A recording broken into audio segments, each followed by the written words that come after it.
So, Tim, thank you very much for coming to do this. We're going to be talking about the Forced Entertainment, Complete Works of Shakespeare. People haven't seen these things. They are told on a tabletop with, as I say, household objects standing in for the characters in the plays. How did that kind of emerge? And what were the kind of rules of it? Did you eventually fix on particular objects for particular characters, or was that fluid every time you did it?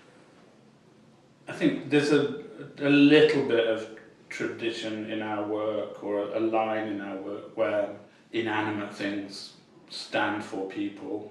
And then there was the idea to look at the Shakespeares, and we actually started from, we did 1 week, I think, an experiment of people trying various different things. We did one where they moved domestic objects on the tabletop. We did one where they just used coins, so there was no visual kind of value. Okay. It was purely the sort of counter. And we did another one where they tried moving larger objects into space, the performance space. Right. And of those three, the one that interested us most was the sort of the miniaturization of it, and the table as the stage, and then these sort of everyday objects, which often have a sort of kind of humanoid form. Right. I mean, like bottles, bottles, or cans of antiperspirant deodorant, or shaving foam, or medicine, or jam jars. So they have a sort of human-ish kind of presence. Right. And also they have enough visual variety that it's possible to tell the Montagues from the Capulets, or it introduces the potential of a sort of casting, if you like. And they're fixed, they don't change every time. Right. So basically each performer, when we worked on that project, was responsible for casting the plays that they were doing. Okay. And then they would bring them in, and we would watch and talk, and then certain things were banned, really complex objects where you just didn't even know what it was, that was banned. Mm-hmm. Anything of nebulous shape, so it had to have some sort of firm presence as a thing. But actually people, made really, very specific choices. So Richard's Macbeth is all stuff from the cupboard at the top of the cellar, or in the shed or something. Right. So it's like jam jars with paint running down them, or a bottle of linseed oil, or a dirty box with nuts and bolts in it. So it's got a kind of fibrous feel to it. Whereas other ones are, everything from the pound shop, or everything plastic. So people started to make choices. So that means that also the objects weren't shared between performances. There wasn't a sort of Richard Burbage sort of ketchup bottle who appeared in the. No, they're pretty much unique. Okay. So that what we do when we present it is there's the single performer at the table with the objects in front of them, but down the sides of the performance space there's 2 sets of metal and wood shelving. Yes, that's right. And on the shelves there are the casts of each of the plays. Okay. So in essence you're watching one play, but you can see the other plays down the sides are all there on the shelves in the hardware store, kind of thing. That's interesting, and you've sort of half answered this already, but I was interested in kind of arbitrariness and randomness, because I can see that on one level you're saying that you chose objects that had a sort of iconic clarity on stage, and also that had a certain kind of human quality, whatever that is, but something that you felt they could stand in for them.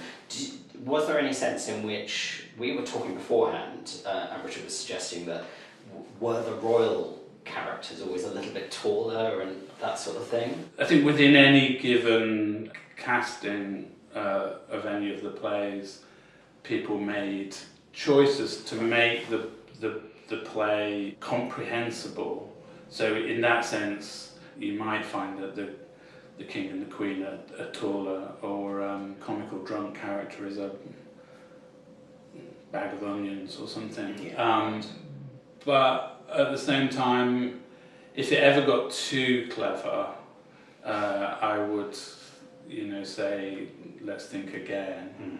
Because I think I also appreciate that there's just no reason why. It's just these things are to hand. Right. So I think it sort of teeters. I think there are decisions in the casting, and it's for sure that when the murderer comes, he's a hammer for beating the meat hammer, whatever that's called. Yeah, right.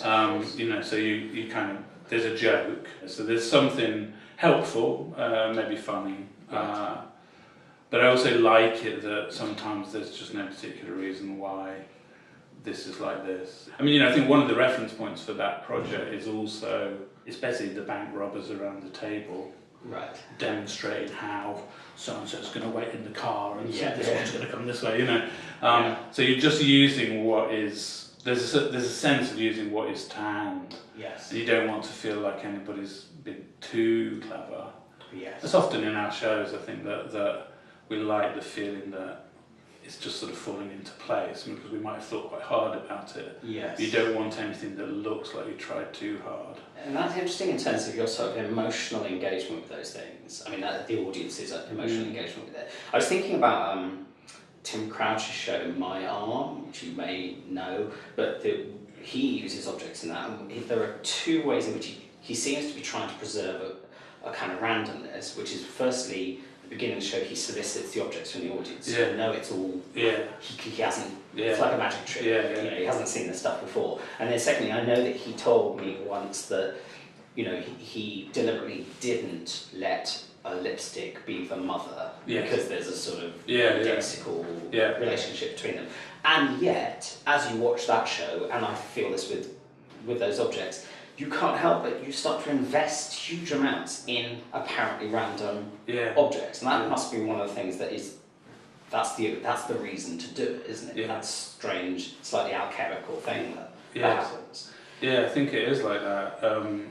Even if there was no good reason, but after a while, if you stare at that for long enough, saying that it's Ophelia, then you come up with a million reasons why that is. Yeah. There's a great thing that we noticed quite early when we were working on that project was that if ever they made a mistake, which they sometimes do, it's very cutting as an audience member, because you spent so long believing that, investing in the idea that that's Macbeth or whatever.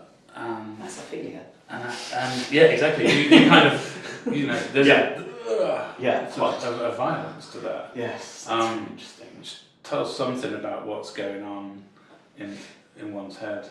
And there's an interest for me, I suppose, in the process that goes on psychologically and intellectually and emotively when, as a human being, you ascribe human status to an inanimate object, and what's involved in that sort of transaction, and especially at the points of the very psychological plays like Hamlet. It's very odd to spend so much time ascribing interior processes to an inanimate object, but it's a screen, so it reminds me of all those things that people say about cinema, acting, and the idea of just stare out at the sea and the camera and the context do the rest. There's a sort of blankness that's really, really interesting, and how one fills then that space. And then the other thing where I think a lot about the act of projection is in the plays which have not so much the psychology, but the bloodthirstiness, the death, human pain and suffering.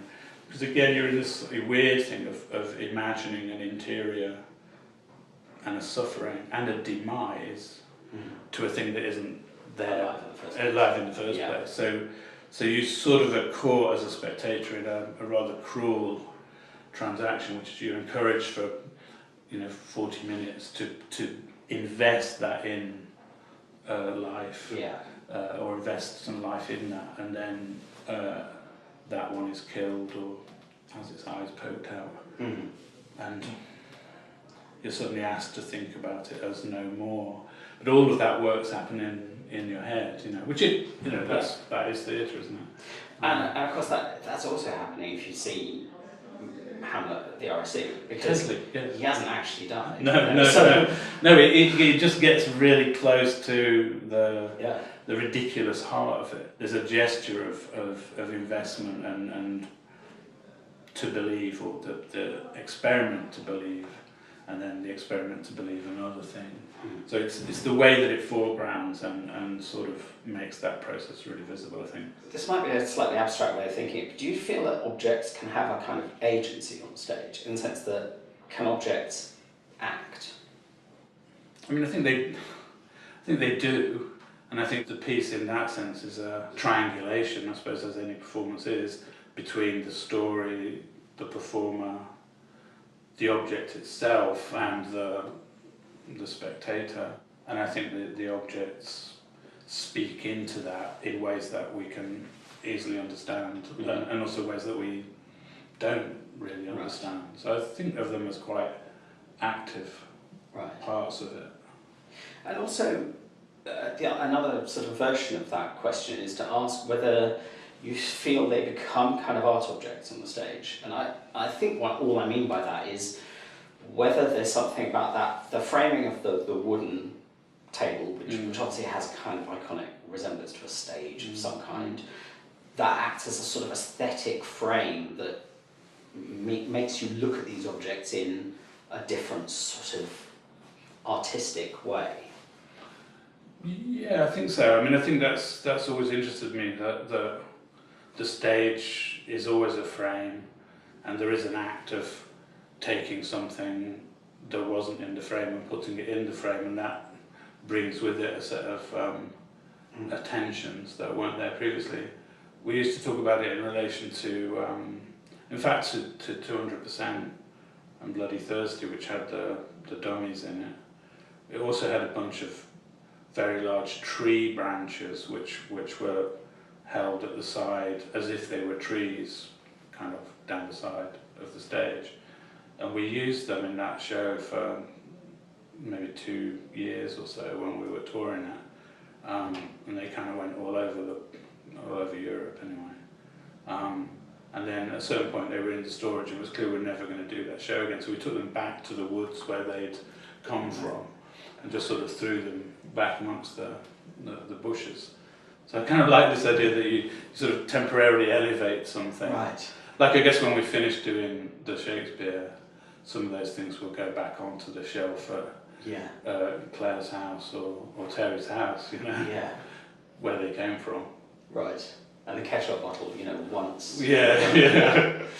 I wanted to ask about sort of storytelling and actually really about the performer, because obviously the performer isn't a sort of character in the play, that's simply the person who's telling you this story.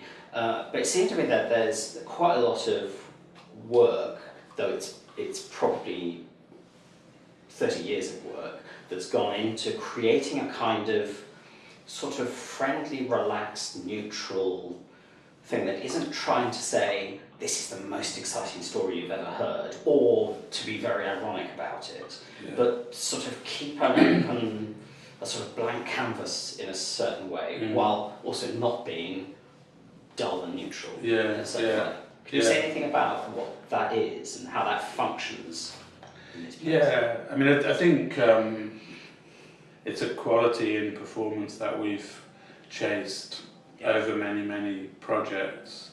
And it's something about wanting to be, you know, on stage in that frame, but nonetheless in a kind of register of presence and a pitch that feels everyday or sort of ordinary, banal, pedestrian, and not lifeless, but sort of in a sense, I mean, human scale is something that we talk about. Now, of course, it's highly artificial and requires a lot of work and thought to be like that whilst being watched by other people, and to do it every night or as many times as we do those performances. But nonetheless, we do think about it in terms of trying to establish a kind of contract between human beings. Some watching, and in this case one talking. And I think it's important. I think that's interesting as well. Also, particularly with these plays, which are often about civil wars and battles and extremely intense, extremely intense stories that often cover an epic scale of several years sometimes. That having that quite neutral, I don't know the right word for it, but that kind of neutral storytelling style, how do you feel that juxtaposed with and interacted with the nature of Shakespeare's stories? I mean, I think it's very vital that counterpointing, both in the level of like the extreme content, the violence, the wars, the history changing, and also the significance of them as cultural objects. Yeah. That what you're pitching against that is a whole bunch of banal objects from the top of the stairs or the drawer in the kitchen that's utterly, everyday, and also a human presence that's extremely sort of ordinary also. And I think maybe there's an attitude to the drama, which is that, rather than, on the whole, rather than stepping into it with spit flying, that you're taking a kind of step back and saying, well, basically this is what happens. Yes. Let's cut the fuss. We'll just talk about what happens blow by blow. So there's a sort of, there's a lot of undercutting in that, and a lot of, in a way, there's a lot of critique in it, I think. But I also think that, of course, in a strange way, what we're always interested in those performances is also getting them to work. So if it was only a joke, ha ha ha, there would really be no point. And I think our interest when we did the first bit of research on it was very much towards the fact that, actually after a while you really do stop watching. Right. And you really do start caring if that one's going to talk to that one or if that one's going to find that one. Yeah. So in a weird way, you start caring about the violence, about this one that's been killed or this one that's dying. So that even though there's all that force of sort of deconstruction and distancing and critique, there's also this sort of gesture of, I think, allowing them to be present again. And maybe this kind of acting presence. Yes. Which is to say, I'm more or less here as a person, you're there more or less as people watching. Let's just sort of talk about what happened, It's Brecht, isn't it? I mean, really, but in a funny way, because it's sort of like showing you how the trick is done and then doing the trick, and it's still dazzling. Because I was thinking when you said that there are people dying in it, and a couple of them, when people die, all that happens is the bottle is just placed on its side, and there are moments I watch that go, oh no. Yeah. But then what it makes me think of is how much this is actually like almost all forced entertainment sort of systems of representation anyway, and then isn't this actually what all theatre's like? That when we sometimes talk about theatre in terms of illusion or pretense, but actually it's a very odd kind of illusion when nobody is fooled, and it's a very odd kind of pretense where nobody believes you're the person you're pretending to be, and that they know, and we know that they know you know. And I kind of think, do you feel that the project sort of underlined or reinforced or changed any thoughts you have about what theatrical representation is like? I think it did, and there's two ways that come to mind. One is that was very aware of the way that the performers, how they were physically with the objects, and how their attention was in relation to the objects was very important. In a way that's probably akin to puppetry, although I don't know anything about puppetry, except to say what we learned, which is that, they had to be careful with the objects. It wasn't any good if they just chucked them on the table or something. Yeah. They had to be like that with it. Yeah. And they also had to look at them, and actually our looking as spectators is a lot built on their looking. Yeah. So sort of their attention communicates itself to us and inscribes itself, which I think that's probably, of course that's there in all theatre, and it's something that we might have been aware of in other situations, but it was really like a very clear version of that. Fantastic. Tim Etchells, thank you very much. Thank you. Thanks.